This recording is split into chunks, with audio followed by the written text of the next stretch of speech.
So there's no like all the body needs to be alkaline or all the body needs to be acidic. That's a myth in and of itself. Cue music. Places, everybody places. We're starting in 3, 2. It's time for Life Interrupted Radio, a show dedicated to practical skills for your mind, body, and soul. We're hoping we'll go in one ear and stay there. Here's the host of the show, Sharon Saylor. Welcome to the Autoimmune Hour on Life Interrupted Radio, where we look at the rise of autoimmune disorders. The NIH estimates nearly 24 million Americans have an autoimmune disorder. To put that in perspective, cancer affects about 9 million and heart disease up to 22 million. You'll be as surprised as I was to find out what autoimmune entails. I brought together top experts that range from doctors, specialists, nutritionists, researchers, and even those recovering from autoimmune to bring you the latest, most up-to-date information about autoimmunity and how to live your life uninterrupted. So let's get started. Welcome, everyone, to the Autoimmune Hour on Life Interrupted Radio. I'm your host, Sharon Saylor from SharonSaylor.com, and my pleasure to be with you here another Friday night, 7 p.m. Eastern Time, and I'm down here in sunny Florida enjoying myself. It's actually got kind of cool, which we had a cool streak here and people were like running around saying it was freezing. It got to like 57 degrees. I had to remind them I'm from the Pacific Northwest and I thought I was home. It was great. I'm having so much fun down here, enjoying all sorts of things that are going on. Went to a farmer's market the other day and I found the best, most fantastic looking turmeric root. So I put it in some of my juice this morning. Wow. That was a waker-upper, I'll tell you. Between that and this little organic, he had this great ginger as well. Boy, that is a waker-upper in your juice. So anyway, that's what I've been doing. I hope you have something planned, fun for your weekend. I've got some fun things planned as well. And my tea is just the chai tea that I've been on this crazy kick for quite a while. I don't know why. I just seem to really like it. But it does have the homemade almond milk with the raw almonds, so I can sort of like fake myself out that it's good. That's good for me. I mean, it's good tasting. So anyway, and tonight I have one of our favorite all-time guests. Sometimes I feel like we're like, sisters from a different mother. Every time we get together, it's just so much. We have so much in common. We laugh a lot about everything, the same types of things. We just have a wonderful time. And she is being so sweet. She just got back from a long trip herself. And so she agreed to be on the show. So I want to introduce her because she's awesome. And what we're going to talk about tonight, I want to get her a take on a bunch of things I've been hearing lately, sort of in social media, and her take on what's fake news and what's real news. So we'll around our diet, because that's the thing that where I'm at in my healing now seems to be the biggest thing, place where I trip up. I'm not having to worry a lot about some of the early symptoms, but right now the diet seems to be the place where I trip up a lot. So let me introduce you to Dr. Nasha Winters. She is the CEO of Optimal Terrain and the author of The Metabolic Approach to Cancer. And I know there's a subtitle, but we'll ask her on the subtitle what that is. She is just an awesome thought leader in personalized precision medicine, as well as they call it integrative medicine. She is what I call a walking encyclopedia on this stuff. Now, if you don't know what integrative medicine is, it's where they put the patient first. And I say, what a novel concept, Nasha. You'd think, right? Yeah, I although after the 4 years of what I've gone through, it is a novel concept, unfortunately, but I love what you do. I love your book. And now everybody's saying The Metabolic Approach to Cancer, Sharon, why? Once you read her book, it's about just the metabolic approach to health. It really is. I read her book, and you could just put, where it said cancer, you just could put autoimmune. You could just put feeling crummy. It all works. So thanks for being on the show.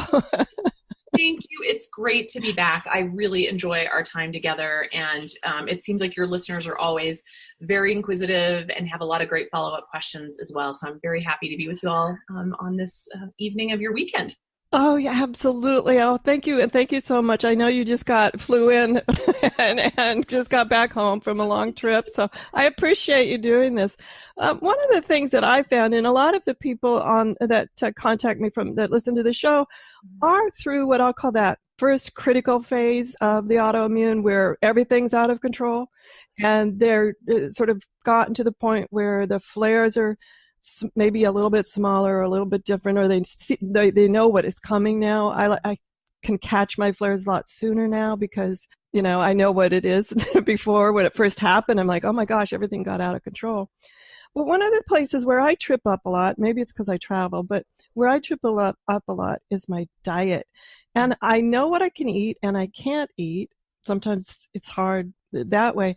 But lately I've been reading a lot on social media about all these different kinds of diets. And I'm sorry, even if I was healthy, I'd still be totally confused. Or I shouldn't say even if I'm healthy. I am healthy, but if I didn't have an autoimmune experience going on, I'd still be totally confused. Now, I know you're a big advocate of the keto diet, the ketogenic diet. First, let's explain that, and then I'll ask a couple of questions about it that I've seen on social media that just have me going, what's up? Yeah, exactly. Well, first of all, you are not alone when it comes to an absolute confusion around diet. It's first of all, you have to remember, let's just get very basic here. We've really done no good studies, really no good long-term studies overall, simply because the funds are not there. And you also— That's shocking. I know. Well, I'm sorry. That's shocking. You can't make money on a diet. That's just the plain reality. People don't— Unless you write some crazy diet book. Like all of these little diet books where you're supposed to only eat one certain kind of fruit or something, they make money. You have to remember they don't at all. That's the funny thing is, so when you look at the research dollars where they're being put, they're being invested in areas that it's going to return their investment we can't get a return on investment on the research. The millions of dollars it would cost, or actually the multi-millions of dollars it would cost to set up a trial big enough, long enough, appropriate enough to look at any one diet would be cost prohibitive because you can never get that money back. So unless we have a philanthropic donor who's not needing to ever see that money again, we'll likely never see these studies really played out. So we've taken a lot of extrapolated data from other studies and kind of pieced together, and really no matter where you are in the world of diet nutrition today, you can kind of make a case or whatever your belief system is. And then that, of course, leads to even more of the confusion. The other part of the confusion is our medical community itself. Medical schools, less than 25% of all medical schools are even offered an elective course in nutrition. And oh my gosh. Right? That explains my tour through Western medicine and saying that I'm when I first started, and I still am, I have food sensitivities and I avoid them. One time I had a gastroenterologist tell me food sensitivities were a myth. And I said, well, my stomach and my skin telling you otherwise, yeah. telling me differently, but okay. Exactly. And I've been in many a conversation, either directly or indirectly, with physicians around the world who said just that. Sugar doesn't have any impact on cancer. Diet has no impact on health. Sensitivities to food have no impact on immune function. I've heard that over and over, and it's sort of like they're staring right at the data. Yeah. They're not seeing it. They're not seeing it with what's actually in the written literature, but also what their patients are experiencing. And so that's really important, that empirical data or clinical anecdotes are just as relevant in the scientific process as, a double-blind placebo study, which again, as we started out, will likely not happen anytime soon unless we get some good philanthropic dollars behind it. So that well, let's put the note out there. Yeah, let's do it. And I think it's going to come. I think it's going to come. There's a lot of people very interested. So what I think is really cool, though, is instead of getting overwhelmed and confused by the data of what's the best diet for X, Y, and Z, let's talk about, instead of the differences, where I go with folks is the commonalities. What are the common threads? What's the common denominator that gives a healthful diet? So first of all, a healthful diet is a diet that, I think I've said this on your show before, but I have a sticker on my refrigerator that says, eat organic food, or as your grandparents called it, food. Okay. I love it. Right? That should kind of put you in a little context of, wow, it takes such effort today to even find real food. So Yes, it does. It does, especially if you travel, but absolutely. But I found I'm lucky in the Pacific Northwest, we have a lot of organic farmers. I know where you live, you have a lot of organic people that, you live in a very foodie culture. Down where I travel a lot, not so much.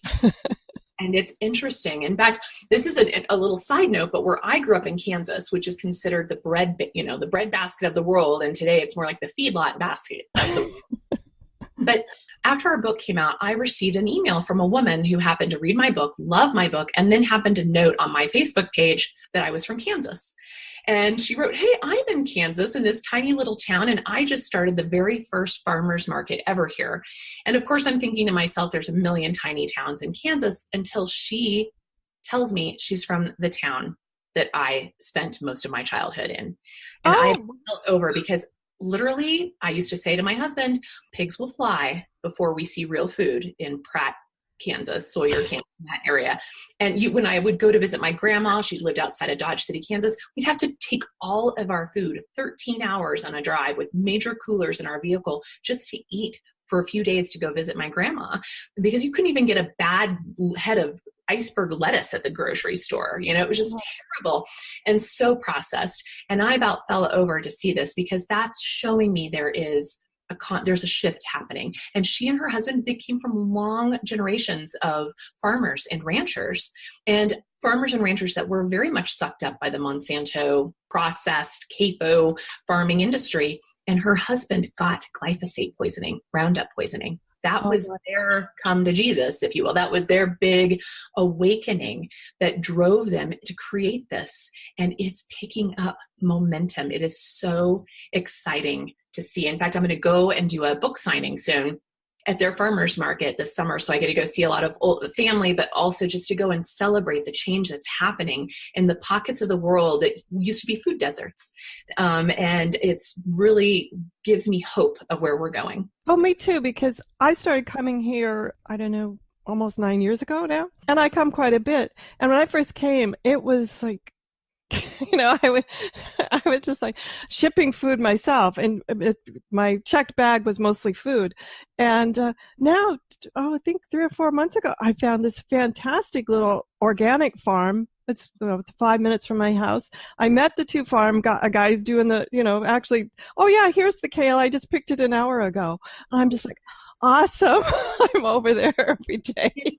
Real food. And that is exactly when we look at the common denominator of the healthful diets, real food eaten seasonally and locally whenever possible, as much as, making that the majority of your intake. Like, I should not be eating a papaya in Durango, Colorado in March. That there's not a papaya anywhere even remotely close to where I am. So those are things to consider about your diet.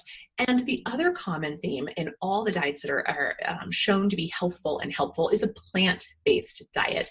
And so I am very much a promoter. I eat no less than 10 to 15 servings of vegetables a day.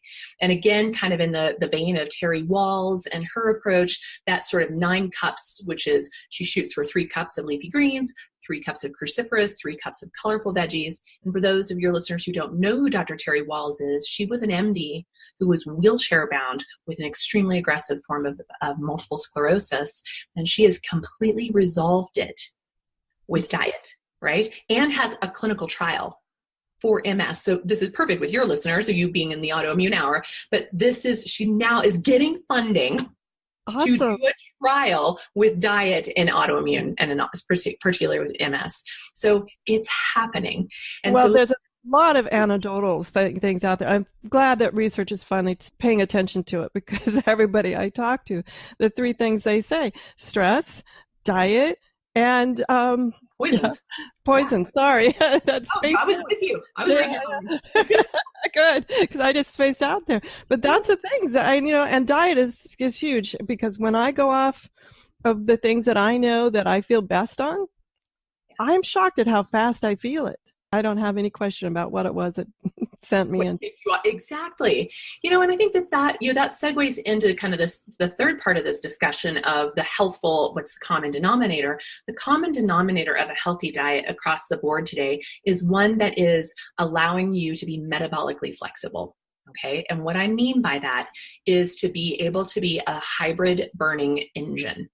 And so specifically, we only started really deviating from, so today we call a low carb diet, we call this thing a low carb diet or paleo or keto or whatnot. You guys, this is the normal carb diet. When we're eating low carb, that's not low carb, that's normal carb. We are eating an average of 50 to 75 grams total carb per person up until about the 1850s.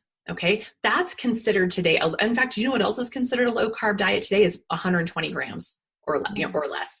That's still a very high carb diet, and we're calling that low carb today. Most people have had their carbs by breakfast, and so let's talk about that's what right. Everyone thinks that my oatmeal is so good with my dried, cranberries or my dried raisins, which today it's very hard to even find those not additionally sweetened. And then fill that with our, have our glass of orange juice or maybe our whole grain toast and maybe a banana with some low fat yogurt. That whole meal was one giant sugar bomb. All of it. Probably if you put that into MyFitnessPal or Chronometer, that was probably about 300 grams of carbohydrate. And what I just listed there, that's more than 3 days worth of sugar by the end of breakfast. Okay. Awesome. So that's crazy. And this is the majority. In fact, I was just at a cancer conference, and I basically fasted through the whole weekend because it was sugar on sugar on sugar with sugar, and everyone thinking they're eating a very healthful diet. So it's very interesting. So when we talk about ketosis, people think when people talk about ketogenic diet, they think of it as a phase or like a fad. That's where I was going with my question, because that's where I'm seeing a lot of argument all over social media and stuff about ketogenics. Yeah, let's get really simple here. If you are functioning metabolically appropriately, meaning how your mitochondria need to thrive, which are the powerhouses of your body, you should be able to finish your last meal in the evening. And by the time you have your next meal between 12 and 16 hours later, which is the appropriate window of time to wait to have a nice fast there, so overnight through your sleeping time as well, you should be naturally in a ketogenic state. Okay, you should be showing trace ketones, and that's not altering your diet in any shape or form. That is just normal. We functioned as a hybrid engine since the beginning of time. We always have.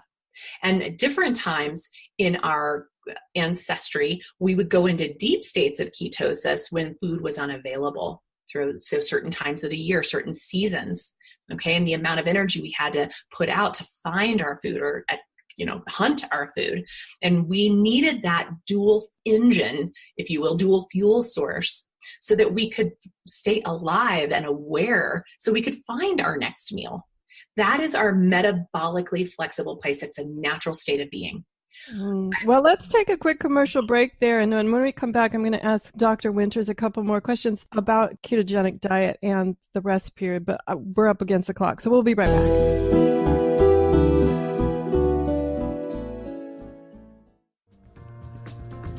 Life Interrupted Radio will return after these messages from our sponsors. It's great sponsors like these that keep this show coming to you every week. Be sure and stop by lifeinterruptedradio.com to learn more. Hi, this is Sharon, and of course you know me from here on the Autoimmune Hour, but maybe you didn't know I'm also an author, mostly nonfiction. But recently I delved into the world of children's fiction with the Pinky Chenille series. If you haven't had a chance to check out Pinky Chenille and the Rainbow Hunters, go over and check it out at pinkyshenille.com. That's Pinky, P-I-N-K-Y, Chenille, C-H-E-N-I-L-L-E.com. Thanks. See you there. Your conscious lifestyle on steroids. OMTimes Radio. IOM-FM. Humanity Healing International is a small nonprofit with a big dream. Since 2007, HHI has been working tirelessly to bring help to communities with little or no hope. Our projects are not broad mandates, nor are they overnight solutions, but they bring the reassurance that no one is alone and that someone cares. To learn more, please visit humanityhealing.org. Humanity Healing is where your heart is. Hello, I'm Lisa Berry. Join me every Monday at 1 p.m. Eastern Time for Light on Living, a chance to see new, hear different, and feel more as I shine the spotlight on all the ways to lighten the load of life's challenges. Light on Living is your link to that new way you're looking for, that new understanding that will enhance your life, and that positive connection that will support your growth. So join me and you'll gain insight and start to see things in a new way that motivates you. I'm Fidel Mshombo. I was born in a city called the Bukavu in the Congo. We were a loving family, and then, boom, everything that I had disappeared in a single day. People think that when you are a refugee and they resettle you to America, and all your problems are done. They don't understand that that's the beginning of everything. I was not born a refugee. I was made one. It's time we welcome refugee families with open arms. Learn more at embracerefugees.org, brought to you by the Ad Council.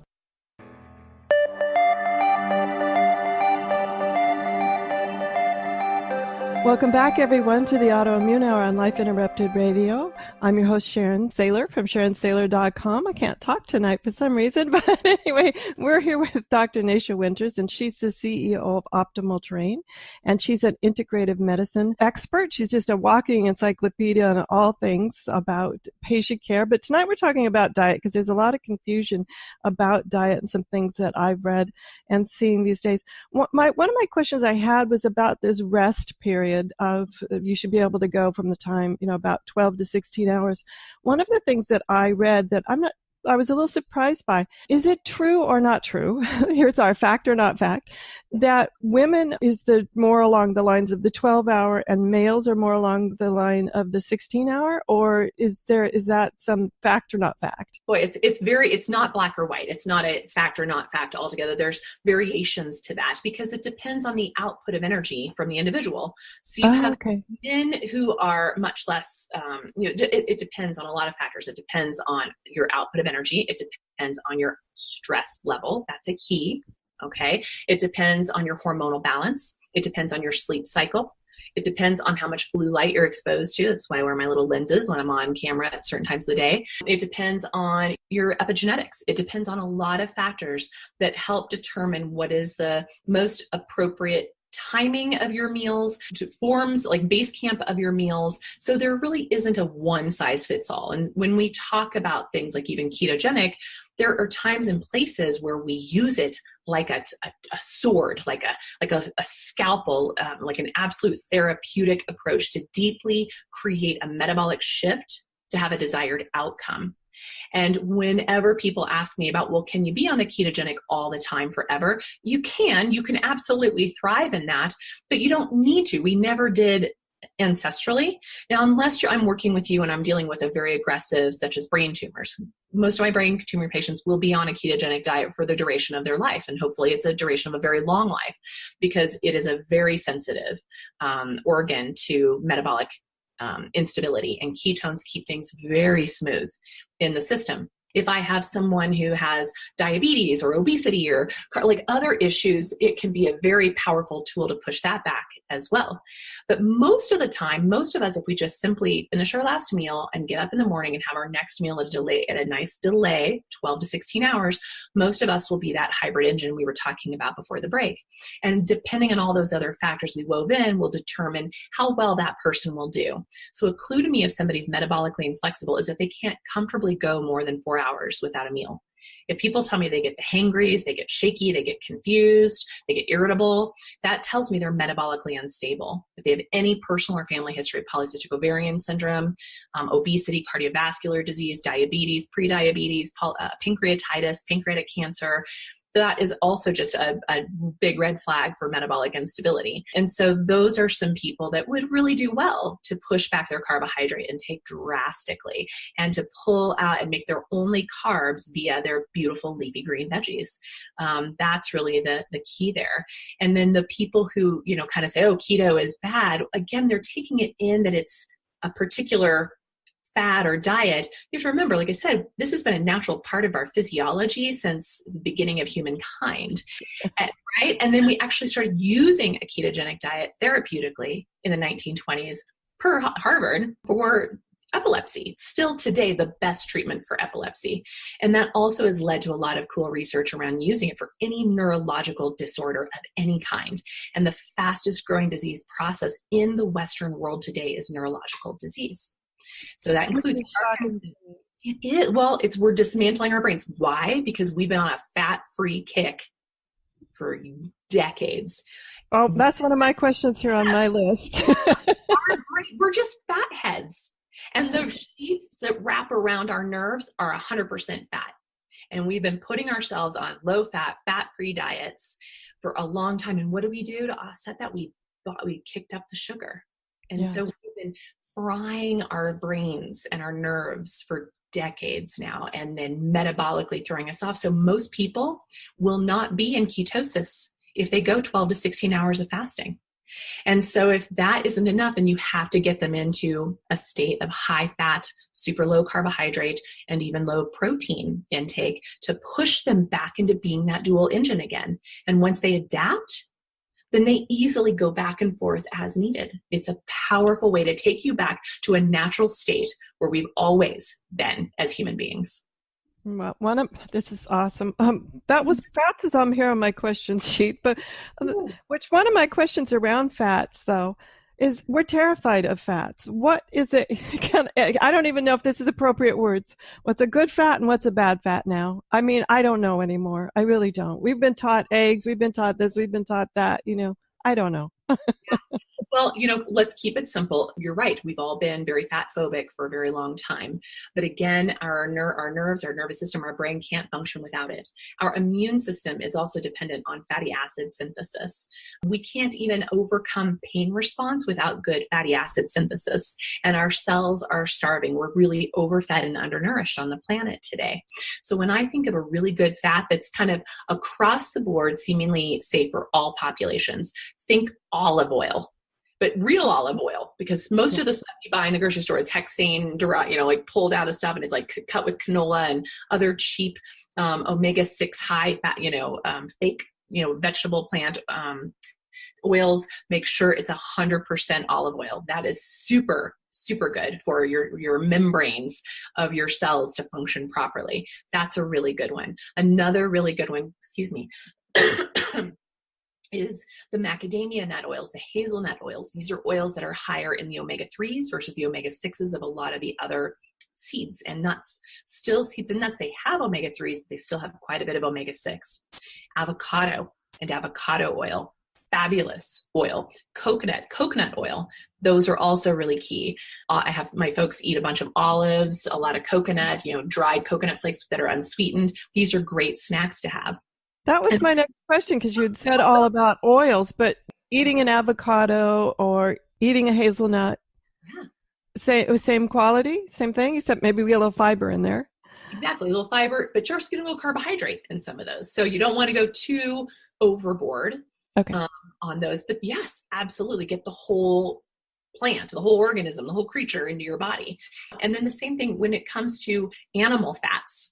So the eggs, we've gotten into this place where we're just doing, our egg whites. That's actually if you're just still doing egg white omelets and whatnot, you're actually getting a lot more oxidative damage that way. You need that, you need the fat in there to sort of soothe the inflammation that the pure albumin protein, which is in the white, you need that fat. The cholesterol is what's protective. Now, just a quick lesson to your listeners, cholesterol is the mother hormone.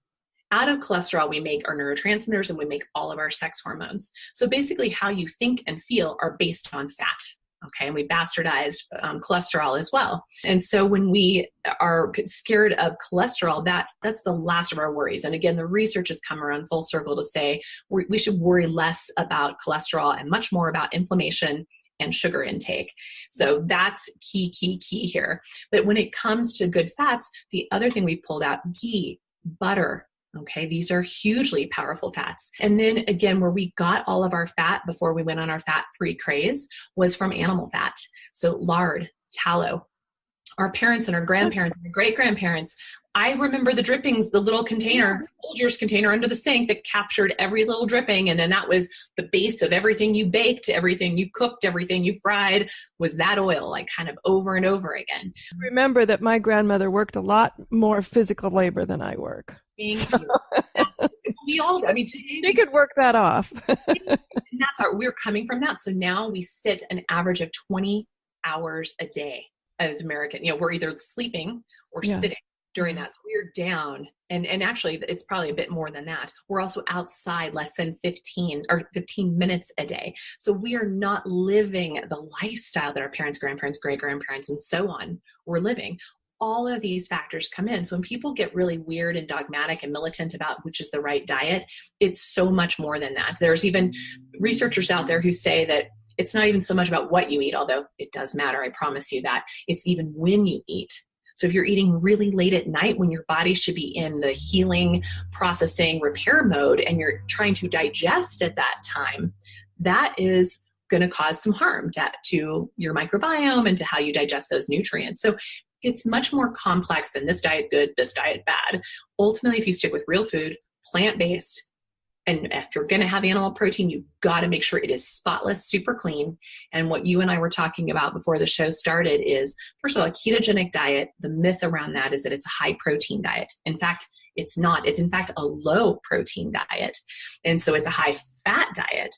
So the protein in our country today in the West tends to be a lot of protein. And you don't have to have that much protein to rebuild the tissues. So this shouldn't be a meat-based diet for anybody. I think people get confused on what is a lot of protein and what isn't a lot of meat protein. We've got things like, you know, you go into a restaurant and there's ounces and ounces and ounces of meat proteins offered to you.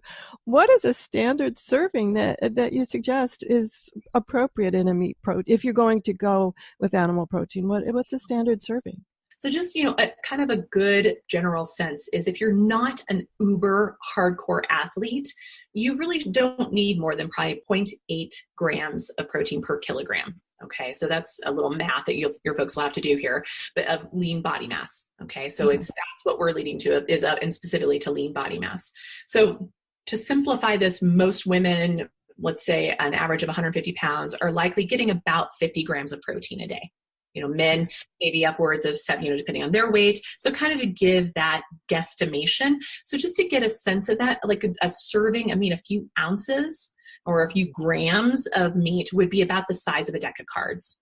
Okay. Oh, okay. So that's not, you know, when you think about a really good serving of whether that's fish, which by the way, the omega-3s in fish, that's just, there's nothing better in anchovies, sardines, good quality Alaskan salmon, things like that are super high quality fats as well that we're all very deficient in. So even, you know, a smaller piece of salmon or a little piece of free range chicken breast, or, you know, I'm just trying to give people ideas that even when I say meat, I'm putting into that fish, chicken, turkey, poultry, eggs, dairy. I'm just kind of lumping it all together, animal protein. And even for folks, like I work with a lot of folks who are kind of more vegetarian, going kind of a low carb or keto diet, or even pulsing of a keto diet or intermittent fasting, low carbohydrate diet. We can do this very well if you can bring eggs on board and butter on board. You can do a lot with that to get your protein needs and your fat needs met.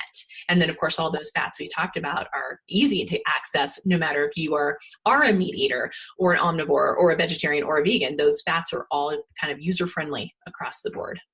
Awesome. We need to take one more quick commercial break. And I love the fact I love butter. I grew up on butter. I can go have some butter. Whoa! I'm so excited. Peanut butter. Yep. Yes. Yeah. So, anyway, we'll be right back after this quick commercial break, and I'll get more excited here in just a second about more butter. Wow. Okay, we'll be right back. The best of holistic, spiritual, and conscious world. OMTimes Radio. IOM FM. Ascending Hearts is no ordinary dating site, but a spiritual dating site with a purpose, to link you with your soulmate.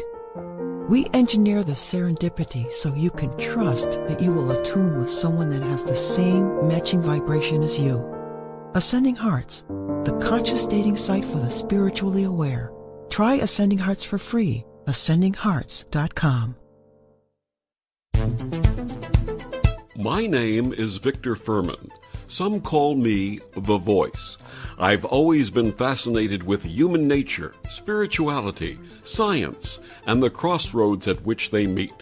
Join me Wednesdays at 8 p.m. Eastern on OMTimes Radio, and we'll explore these topics and so much more on Destination Unlimited. What are all the things you witness online in a day? Cats playing piano, selfies on your feed, your friend's picture being turned into a nasty meme that's been shared 50 times, 51, 52. When someone's being bullied online, it's hard to know what to do. Now you can speak up with the witness emoji. It looks like an eye in a speech bubble, and it's in the symbol section near the clocks in your phone. You'll let the world know it isn't cool, and you'll let your friend know you care. Learn more at eyewitnessbullying.org. Brought to you by the Ad Council.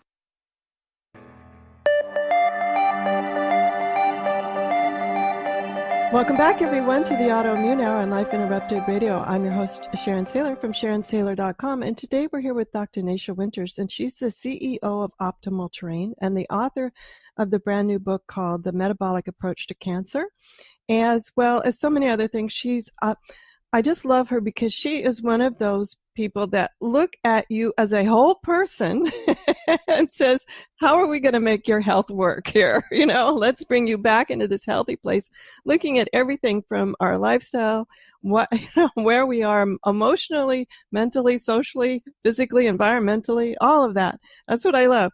And I'm sad to say it's hard to find. So I'm so thrilled that she is an advocate of the Autoimmune Hour here that was sharing with us. And today we're talking about diet, all the myths around it. And we were just talking about protein. I got so excited. I heard the word butter. My grandmother, bacon fat and butter. And I know not to go overboard like she did, but just the idea that I could go to have a little taste of butter was exciting. We're just blowing through our time together as we always do, Nasha.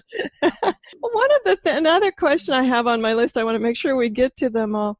There's another fad, I guess, out there, and I've tried it, and actually, shockingly enough, I got to the point where I could drink it, not straight, diluted with water, but this idea of the acid alkaline diet, and not to name names, but I am going to apple cider vinegar. You have to get so used to it. Maybe it is good for you.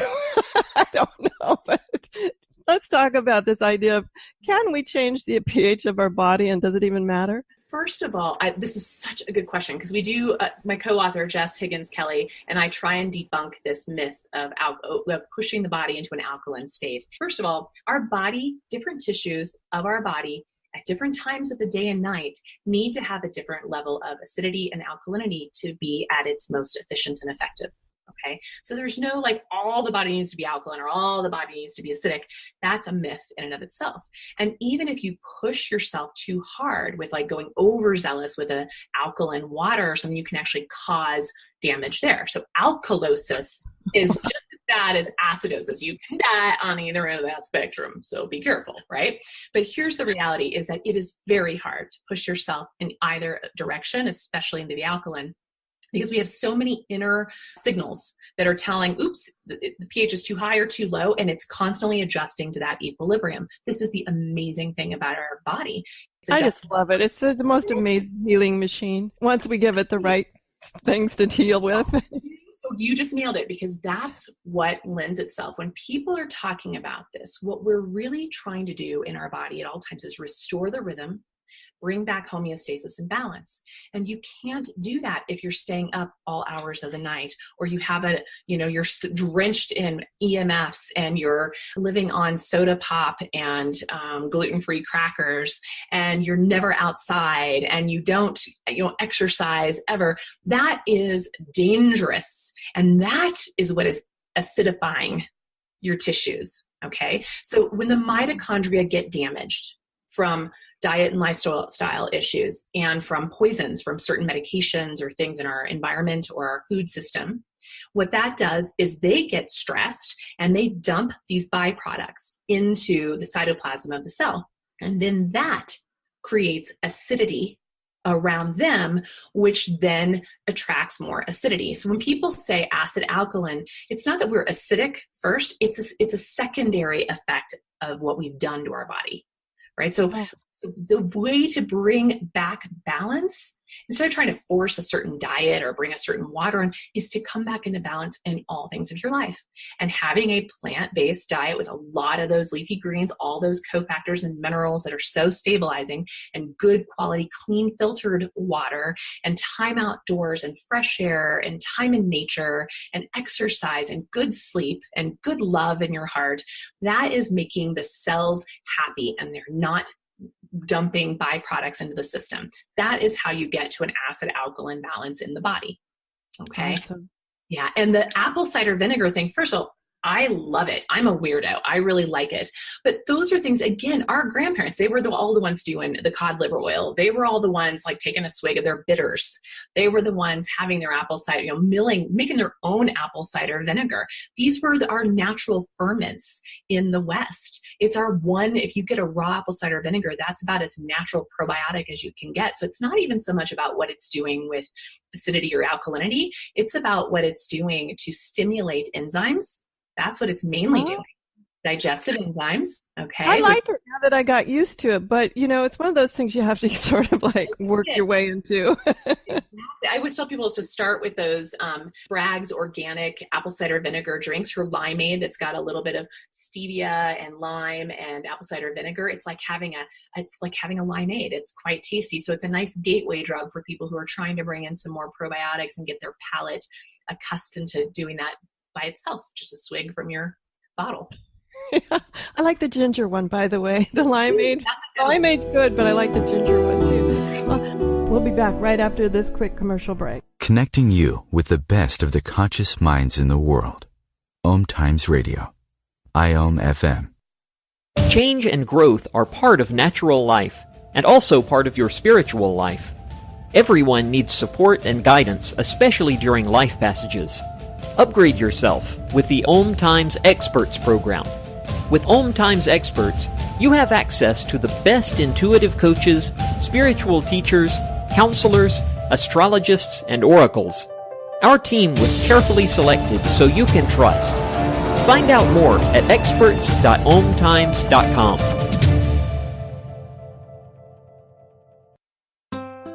Grab a cup of tea or a glass of wine and tune in for Inspired Conversations with publisher Linda Joy on Tuesdays at 2 p.m. Eastern. Linda creates sacred space for leading female luminaries, empowering authors, heart-centered female entrepreneurs, coaches, and healers. A soulful venue where guests openly share the fears and obstacles they've overcome, wisdom and lessons learned, and the personal journey that led them to the transformational work they do in the world. Inspired Conversations to empower you on your path to authentic, soulful living. Hey, Dr. Phil here. I help people solve difficult problems every day, but one problem has me stumped: childhood hunger. Nearly 16 million children in America struggle with it. Luckily, the Feeding America network of local food banks collects surplus food, giving hope to hungry children and their families. But they need your help. Join me in supporting Feeding America and your local food bank at feedingamerica.org. Brought to you by Feeding America and the Ad Council. Research shows we apologize up to 10 times a day, and most of the time, we say sorry as a response to someone else's mistake. What if we thanked people instead of all that unnecessary apologizing? So instead of saying, sorry, I'm rambling, you say, thank you for listening. Join us at projectforgive.com, a free, non-religious resource on global forgiveness. Welcome back, everyone, to the Autoimmune Hour on Life Interrupted Radio. I'm your host, Sharon Saylor from SharonSaylor.com, and today we're here with Dr. Nasha Winters, and she's the CEO of Optimal Terrain and the author of the brand new book called The Metabolic Approach to Cancer. We're down to just about 10 minutes, and I want to make sure I get through all my questions. So, and a couple other places that questions came up for you from your last visit was cooked or raw. We're always looking at this idea of plant-based diet, and a lot of questions were around, look, my gut just can't handle the raw. Is cooked okay? It is. And in fact, my husband, the biochemist, will tell you that some foods, some of the wonderful plant chemicals that we need for healing need to be released with some heat. Okay. So definitely like the cruciferous family is done better with a little bit of heat and acidification with things like apple cider vinegar, a little bit of lime or lemon to break up some of those oxalates. So that's a good one. Also, all the raw kale and the raw spinach we've done that also created a lot of oxalate issues. And that's a real issue. People want to go read up on that. So acidify it. That breaks down the oxalates. Really? So, okay, time out. Because, telling on myself, years ago I had an oxalate kidney stone, and I was told to stay off all the green vegetables, but that's not healthy. But if we were adding lemon to it while we're cooking it, I can get away with it. Absolutely, you can. Bring them back on. That farmer I met at the farmer's market a few years ago when the kale was just starting to be a rage, I tried eating it. I thought I was going to die. And he said, I saw him the next week and he said, no, here, this is how you cook it. And he said lemon. Oh, I love that. So I've been doing that and I didn't even know. Isn't that brilliant? So again, the biochemistry was there. We have been doing it since the beginning of time because we kind of figured it out in nature. It's quite elegant. So that's a big one. And then from Chinese medicine and Ayurvedic medicine, the ancient medicines, they never did raw because most of us, if we're sick, we have a weak digestive system. Mm-hmm. Hippocrates says all disease begins in the gut. The ancient Ayurvedic doctors worked on the gut. The Chinese medicine practitioners work on the gut if you're ill. And so a raw food diet and someone who's compromised is a no-go in these ancient forms of medicine. In my world, depending again on the constitution, the health and vitality of the GI tract and the season and the temperature around them, I can get away with a lot of raw in the summer. Not in the winter. I even have my patients, if they're going to do raw green drinks, I have them add like hot water to it, right? Uh-huh. Warm it in the winter months. So you can still get those or cook them better. Yeah, mix them in with some bone broth. That's your warmth there. So it's like having a nice little green bone broth soup. You'll make it more into a soup or a warmed beverage or add like you have that thing for ginger. That is so helpful. That adds some heat, some agni, some fire to make it more digestible for some of those foods. So if I have someone who's got any gut issues, any autoimmune issues, which all starts in the gut, maybe avoid the cold and raw unless you live in a really warm climate. I want to circle back around about something that you said, though, since we're talking about seasons and eating. Now, where I live in the Pacific Northwest, I would never find a papaya unless it was brought in. Is it okay in the summer to eat a papaya, even though they're not natural to my habitat? I mean, obviously we're all going to do that because they're delicious. I love them. I love them. But ultimately, our microbiome, like our bodies don't know what to do with that because that's not really from our area. So the closer we eat seasonally and locally, we're also getting the microorganisms of our area, which is helping us deal with our environment, adapt to our environment better. It's like when people take pollen, local pollen, bee honey or whatnot, to help with their allergies. It's no different than eating food from the soil, from the terra around you. Now, if you're visiting, like I was just down in Mexico for 2.5 months, I had some pineapple, I had some papaya, I had some mango because I was literally getting it off the trees right there. Same thing if you're visiting Hawaii, for the love of God, enjoy those things. But where I go, I love to go up to the Pacific Northwest and get all your berries. Yes. Oh, yeah. We've got the best berries. So that's where stick with what you have. And then when you're traveling to the places where those foods are more natural to that environment, enjoy them then and there. Yeah, I can't even eat a strawberry that's not from the Pacific Northwest. I bet you got spoiled. Oh, yeah. I grew up there. Apples and strawberries are the two things I said, unless it came from somewhere in the Northwest, I don't even want to know. Guys, got to taste a Pacific Northwest apple and a Pacific Northwest strawberry to know what I'm talking about. Because strawberries are not supposed to be white on the inside. They are red all the way through. Now the smell, they're just like so fragrant. Yes. Explode in your mouth. I just love them. Okay, so we're jumping everywhere, but I want to get in all these questions. And the other question I had is, there's a bunch of new water filters out there. Everything, from the old pitchers to now actually countertop type things to whole house water filters. I've got a water filter. I travel lots of places. Every place I have got a water filter like this. It's a countertop. I love it. It's got all these different filters. Mm-hmm. But the thing about it that I've always wondered is it takes so much out of the water. Is that what water's so good that it filters out basically everything? And they suggest adding minerals back. It's so clean. So what's that about? Well, it is, again, kind of like the beginning of our conversation, we talked about eat organic, or as they call it, food. There used to be a time when we never had to worry about our water. But today, if you go on the Environmental Working Group website, ewg.org, and you put in your zip code, exactly what's in your city water. Like, sit down when you do that. Yeah. 7 known carcinogens just in my town with 26 possible. Really have to filter your water today. And really, because most filters, unless they take everything out, they're still leaving behind medication residues, heavy metal residues, radiation residues, fluoride residues, arsenic residues, unless they're really hardcore filters. So your fridge filter, the little Brita filter, those are doing nothing but pretty much taking out chlorine and maybe a few microorganisms. Those aren't cutting it today, you guys. Those are not the big ones we're scared of anyway. We're scared of the stuff that it's not taking out. So the Berkey, I'm guessing that might be what you have for your countertop at home. Yeah. That's a really good, like any of that style is really good because it does take out everything. Now, if you're eating a really good diet that's local and seasonal, and you don't overzealously rinse all of your food, you're going to get a lot of minerals just from the soil. You're going to get, especially if you're eating a large amount, so you probably don't need to remineralize unless you start to show some frank deficiencies in your symptoms or on your labs or in your fingernails. At that point, you could add in some minerals, which works great. But that's where I love bone broth. Bone broth is, hello, what are our bones? They're just like a big concentrated pile of minerals. Okay. And we could go on and on about that too, because I absolutely love bone broth. There's an amazing two sisters run a little factory up where I live in Oregon. There again, I've read studies about certain bone broths aren't getting the bones from the right place, and you're getting heavy metals and all sorts of things that you shouldn't be getting in your bone broth. So be really careful. Very important. Thank you. Yeah, it's best to get them like we get them. We know our ranchers, we know our farmers, we know exactly where our food source comes from. We know where those bones are coming from, and we know that they're pretty darn clean. Plus, they get them third-party tested pretty regularly to make sure that that's still the case. So it's good. And Nasha's hardcore. She makes it herself. I don't. I just go to the two sisters. I tried it one time. I would do that too.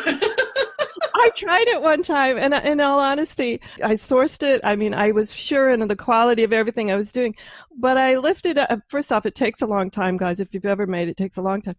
Honestly, though, I lifted it up, and there was just this little chicken foot hanging there, and I was like, no, I'm just going to go to the gals, and this is not worth it to me. Especially if you're a recovering vegetarian, which I have been. My husband has to make it and filter it, and then I drink it when it's nice and pretty and golden, and there's no or organs or anything other floaty weird bits. It has to be pure for me. So I might find your source as well. I'll send you their name. They're awesome. And we're down to just 3.5 minutes. This happens every time we get together. I swear, like I said, sisters from a different mother. But anyway, I want everybody to know how to get a hold of you, because your work is just profound and life-changing. Everybody, you follow her on social media and everything, because the stuff she offers, you might be going, well, it sounds so simple, but cutting through everything that we hear, she's a truth teller, guys. So here, tell us all about you, your book, everything that we need to know to get a hold of you. Well, I appreciate that. And, part of this journey is I've been on it for 27 years myself, trying to source and vet all of this information. So I wish I had me 27 years ago. So the book, The Metabolic Approach to Cancer, that I co-authored with Jess Higgins Kelly, it came out last May. That is a really great resource. Like you said, it could be anything in the label besides cancer. Because just insert any word, feeling crummy, and it'll. I love that. We're going to change it to that. You can find me and follow me on social media. Jess and I have a Facebook page, The Metabolic Approach to Cancer, which we post a lot of relevant research and information that's kind of continuing the story of the book. I also have a Facebook page, the Optimal Terrain Consulting, which also is a way that you'll keep up with what I'm up to, all the events where I speak, etc. And then my website, optimalterrainconsulting.com, has hours and hours, if not probably days, of you being able to hear all kinds of videos, podcasts, research, blogs, and things I've written, because I'm constantly trying to share what we're learning. There's so much amazing information coming out in medicine right now. I feel very hopeful for where we can go in the future. Awesome. It's just fantastic. Thank you so much. And I'm not going to let you get away until you tell us about those glasses. For those listening to the audio, she has these glasses on because we're doing video for the show now too. And they're amber. They're great. These are my daytime blue blockers. And then I have my nighttime blue blockers, which are a deep red that cuts out all the blue light. And that is how I can be in front of a screen. My whole world is in front of a screen these days. And I have destroyed my vision in the last 2 years since this has happened. I've always had eagle hawk eyes. In the last couple of years, I've needed readers. And so these little guys have even readers in them and cut the blue lenses off of, pardon me, my puppies just heard their pop. But this is where they cut off the blue light that's coming through the computer screen or any screen time for that matter. And it makes a huge difference of my eyes. I don't feel tired at the end of the day, or no red eyes at the end of the day either. Awesome. I love them. We'll get her back to talk more about that, because I on my list here was also about environmental toxins, which light is one of those guys. Anyway, we're out of time, like always happens to us. Everyone, have a great weekend, whatever your adventures. Join me next here Friday night, 7 p.m. Eastern Time, for another great show. And if you haven't joined the Transcribe Tribe yet, run over to lifeinterruptedradio.com, sign up for Transcribe Tribe. It'll open up 165 plus episodes of transcripts. So if you want to said, I just couldn't believe everything she said, run over there, get the transcript, and get out your highlighter, because you're going to need it. Anyway, join me next week. Talk to you soon. And as always, enjoy. The information provided on lifeinterruptedradio.com is for educational purposes only. What you hear, read, and see on Life Interrupted Radio is based on experience only. The information presented here should never be used for any legal, diagnostic, or treatment purposes. Always seek sound legal, medical, and or professional advice regarding any problems, conditions, and any of the recommendations you see, hear, or read here on Life Interrupted Radio.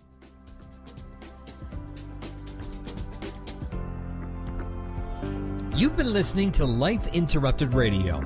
To learn more, listen to other shows, and gain free resources that can help empower your life, be sure to stop by lifeinterruptedradio.com.